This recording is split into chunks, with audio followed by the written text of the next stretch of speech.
Neat paper leak వ్యవహారంలో నిరసనలు కొనసాగుతున్నాయి. ఇవాళ దేశవ్యాప్తంగా కాంగ్రెస్ ఆందోళనకు పిలుపునిచ్చింది. నీట్ పేపర్ లీక్ అంశంలో బాధ్యత వహిస్తూ కేంద్ర మంత్రి ధర్మేంద్ర ప్రధాన్ రాజీనామా చేయాలని డిమాండ్ చేస్తున్నారు.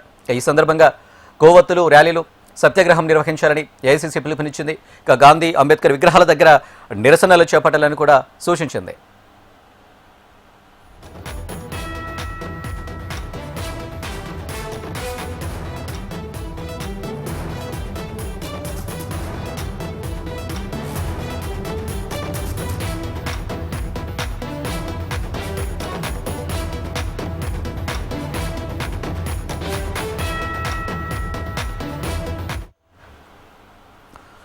నీట్ పేపర్ లీక్ వ్యవహారంలో నిరసనలు కొనసాగుతున్నాయి. ఇవాళ దేశవ్యాప్తంగా కాంగ్రెస్ ఆందోళనకు పిలుపునిచ్చింది. ఈ నిరసనలకు సంబంధించి మరిన్ని డీటెయిల్స్ మా ప్రతినిధి ప్రేమ్ అందిస్తారు. ప్రేమ్, దేశవ్యాప్తంగా కూడా నీట్ పేపర్ లీకేజ్ పై కాంగ్రెస్ పార్టీ పెద్ద ఎత్తున పోరాటం చేస్తుంది. దాంట్లో భాగంగా మొన్నటికి మొన్న రాహుల్ గాంధీ ప్రధానమంత్రి ఇంటి ముందట నిరసన చేయడం, ఆ తర్వాత రాహుల్ గాంధీ అరెస్టుతో పాటు నీట్ పేపర్ పై ఉద్యమం చేసినటువంటి విద్యార్థుల లాఠీ చార్జీలను నిరసిస్తూ కూడా దేశవ్యాప్తంగా నిరసనలు చేశారు.